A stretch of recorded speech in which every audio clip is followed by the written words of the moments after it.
তুই, তুমি, আপনি সব সময়ের সঙ্গে বাধা রক্তে। আপনার বয়স বাড়লে ঠিক তুমি হয়ে যাবে। প্রসেনজিৎ ঋতুপর্ণার জুটি হিসেবে 50তম ছবি কৌশিক গাঙ্গুলির অযোগ্য। সত্যি বলতে ট্রেলার দেখে যতটা এক্সাইটেড এবং খুশি হয়েছিলাম, সিনেমাটি দেখে অতটাও আপ্লুত হতে পারলাম না। তার মানে কি সিনেমাটি খারাপ হয়েছে? না, একেবারেই না। কিন্তু সমস্যা হচ্ছে কৌশিক গাঙ্গুলি নিজে। তিনি নিজেই নিজের মাপদণ্ড এতটা ওপরে করে দিয়েছেন যে তার থেকে আমাদের মতো সিনেমাপ্রেমী দর্শকদের চাহিদা বেড়ে গেছে কয়েক গুণ। ছবির নেগেটিভ অ্যাসপেক্টস নিয়ে চর্চা করার আগে পজিটিভগুলো বলি। প্রথমেই আসি যাদের জুটির 50তম সিনেমা তাদের বিষয়। এই জুটি যেন সত্যি এভারগ্রিন এখনও। কি অসাধারণভাবে একে অপরকে কমপ্লিমেন্ট করে। যে কটা ফ্রেমে একসাথে এসেছে দুজনে, পজ করে রেখে দুজনের এক্সপ্রেশন আর অ্যাক্টিং দেখার মতো। ঋতুপর্ণা সেনগুপ্তকে আবার ঠিকঠাক রোলে অনেক দিন পরে দেখতে পেল দর্শক, যেখানে ভনিতা নেই, গ্ল্যামার সর্বস্ব না তিনি। প্রসেনজিৎ চট্টোপাধ্যায়ের ব্যাপারে আর কি বলবো, লোকটা শুধু ইন্ডাস্ট্রি নয়, একটা ইনস্টিটিউশন হয়ে উঠেছে। বাঙালিরা নিজেদের আইকনদের যোগ্য সম্মান দিতে পারে না। এই বয়সে কি স্ক্রিন প্রেজেন্স লোকটার! মানছি খুব কেয়ারফুলি ক্রাফটেড তার ক্যারেক্টারটা, তবুও সেটা পর্দায় সেইভাবে ফুটিয়ে তোলা চারটিখানি ব্যাপার নয়। সিনেমায় প্রথমবার ঋতুপর্ণা আর প্রসেনজিতের সাক্ষাতের দৃশ্যে প্রসেনজিৎ যখন ঘুরে দাঁড়ায় এবং কপালে হাত দিয়ে বোঝায় ডেস্টিনি, উফ, গুজবাম্পস মোমেন্ট। সর্বহারা পরাজিত প্রতিটা প্রেমিকের স্বপ্নের সিন বোধহয় এটা।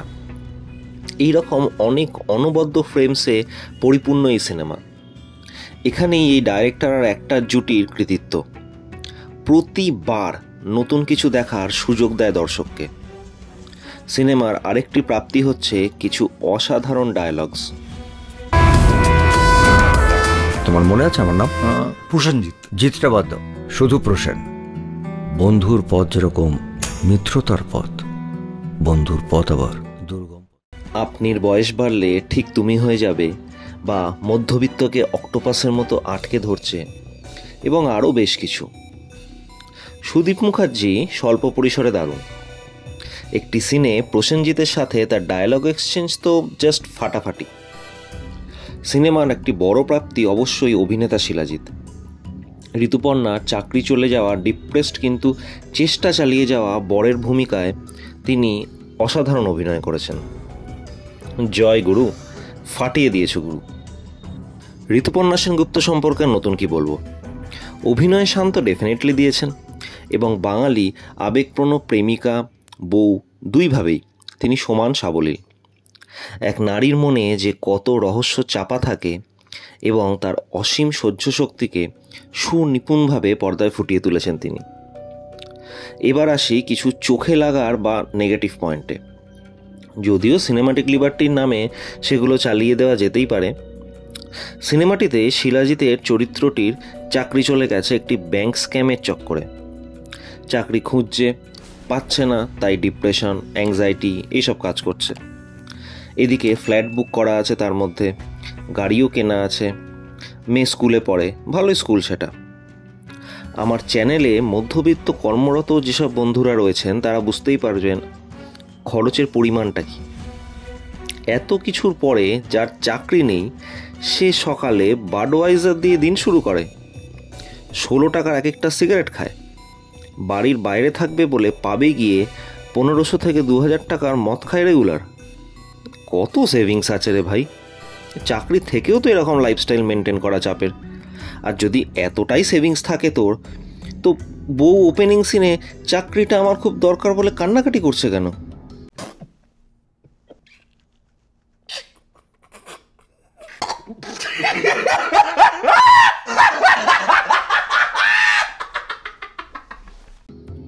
মেয়েটির শারীরিক প্রবলেম দেখানো হলো, তখন সেটার কোনো কন্টিনিউটি বা ফাংশনালিটি নেই কেন সিনেমাতে? এগুলো আসলে অন্য ডাইরেক্টরদের মুভি হলে তেমন কিছু এসে যেত না, কিন্তু এটা কৌশিক গাঙ্গুলির ছবি, বস, লোকটা একটা আঙুলের ছাপকে কি অদ্ভুতভাবে স্ট্যাম্পের রূপ দিয়ে দিয়েছে। দেখে মনে হবে প্রেমিক নিজের আইডেন্টিটি লুকোচ্ছে, কিন্তু সে আসলে তার ছাপ রেখে যাচ্ছে, যে ছাপ মুছবে না, বদলাবে না তার ভালোবাসার মতোই। আবার সেই প্রেমিকের কপালেই জুটছে অযোগ্য স্ট্যাম্প। বাহ, কি অসাধারণ কানেকশন! এই কারণেই কৌশিক গাঙ্গুলি।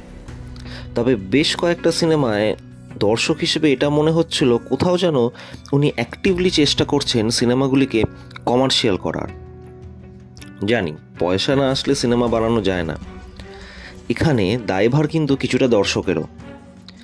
ফেস, মশলা, গান এসব না থাকলে আমরা হলমুখী হই না। তাই বলবো, নিজেরা দর্শক হিসেবে অযোগ্য না হয়ে হলে অযোগ্য দেখে আসুন। আর হ্যাঁ, লাস্ট সিন অবধি ওয়েট করবেন। প্রসেনজিতের লাস্ট শট না দেখলে মিস করবেন। কোনো ডায়লগ নেই, শুধু এসে দাঁড়াবে আর তাকাবে, বাকিটা আপনি বুঝে যাবেন। শেষের 10 মিনিটের যে টুইস্ট, তার ক্লাইম্যাক্স ওই লোকটার শেষ লুকটা। প্রসেনের জিত আটকায় কে? ভিডিওটি কেমন লাগলো তা কমেন্ট বক্সে জানাবেন। আর যারা এখনও সাবস্ক্রাইব করেননি, কাইন্ডলি সাবস্ক্রাইব। ভালো থাকুন, আশেপাশে সবার খেয়াল রাখুন, খুশিতে থাকুন।